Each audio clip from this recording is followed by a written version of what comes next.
கர்த்தருடைய நல்ல நாமம் உயர்த்தப்படுவதாக. ஏசாயா 54 அதிகாரம் 17 உனக்கு விரோதமாய் உருவாக்கப்படும் எந்த ஆயுதமும் வாய்க்காதே போம் என்று கர்த்தர் சொல்லுகிறார் என்று வாசிக்கிறோம்.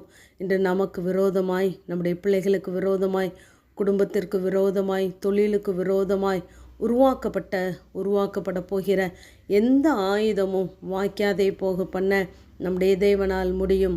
ஆனால் நமக்கு விரோதமாய் எழும்புகிற ஆயுதங்களை பார்த்து நாம் பயந்து விடக்கூடாது. வார்த்தை என்னும் ஆயுதங்கள், சோர்வு என்னும் ஆயுதம், பலவீனம் என்னும் ஆயுதங்களை பார்த்து நாம் பின்வாங்கி போனவர்களாய் காணப்படாதபடிக்கு எச்சரிக்கையாக இருக்க வேண்டும்.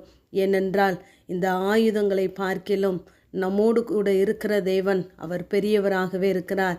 இவற்றை எதிர்கொள்வதற்கான பலத்தை தேவன் நமக்கு தந்திருக்கிறார். ஆகவே தான் லூக்கா 11 அதிகாரம் 22 ஆயுதம் அணிந்தவனை நாம் பலவானாக பார்க்கிறோம். அந்த பலவான் இடத்திலிருந்து அந்த ஆயுதங்களை பறித்து கொள்ள வேண்டும். அதை பறித்து கொள்வதற்கான திராணியை தேவன் நமக்கு தந்திருக்கிறார். எபேசியர் 6 அதிகாரம் 16 பொல்லாங்க நெய்யும் அக்னி ஆஸ்திரங்களை எல்லாம் அவிழ்த்து போடத்தக்கதாக நமக்கு விசுவாசம் என்னும் கேடகத்தை அவர் தந்திருக்கிறார். இரட்சணியம் என்னும் தலை சீராவை தந்திருக்கிறார். தெய்வ வசனமாகிய பட்டயத்தை நமக்கு தந்திருக்கிறார். நாம் அவைகளை பிடித்து கொண்டவர்களாய் எதிர்த்து நிற்க வேண்டும். இந்த ஆயுதம் அணிந்த பலவானிடத்திலிருந்து அந்த ஆயுதங்களை உரிந்து கொண்ட ஒரு மனுஷனை குறித்து நாம் பார்க்கலாம். 1 சாமுவேல் 17 அதிகாரம் 4 நாம் வாசித்து பார்ப்போமானால், இங்கு காத் ஊரான் ஆகிய கோலியாத் என்னும் ஒரு வீரன் அங்கு வந்து நிற்கிறான். அவனுடைய உயரம் 6 முழமும் 1 ஜானுமாம். ஆனால் ஜனங்கள் இவனை பார்த்து பயப்படுகிறார்கள். ஏனென்றால் இவன் ஆயுதம் அணிந்தவனாய் வந்து நிற்கிறான். 5 6 நாம் பார்ப்போமானால், ஆனால் அவனுக்கு விரோதமாய் வந்து நின்ற இந்த தாவீது அவனுடைய கண்களுக்கு அற்பமாய் தருகிறான். இந்த கோலியாத்தை குறித்ததான எந்த பின்புலமும் நமக்கு எழுதப்படவில்லை. அவன் இதற்கு முன்பதாக அநேக யுத்தங்களை சந்தித்தானா, ஜெயித்தானா என்பதெல்லாம் நமக்கு தெரியாது. ஆனால் ஆயுதம் அணிந்தவனாய் வந்து நிற்கிறான். இப்பொழுது இங்கு தாவீது அவனுக்கு எதிர்கொண்டு போகிறான். இந்த பெலிஸ்டியன் அன்றைய தினம் இஸ்ரவேலை நிந்திக்கிறான்.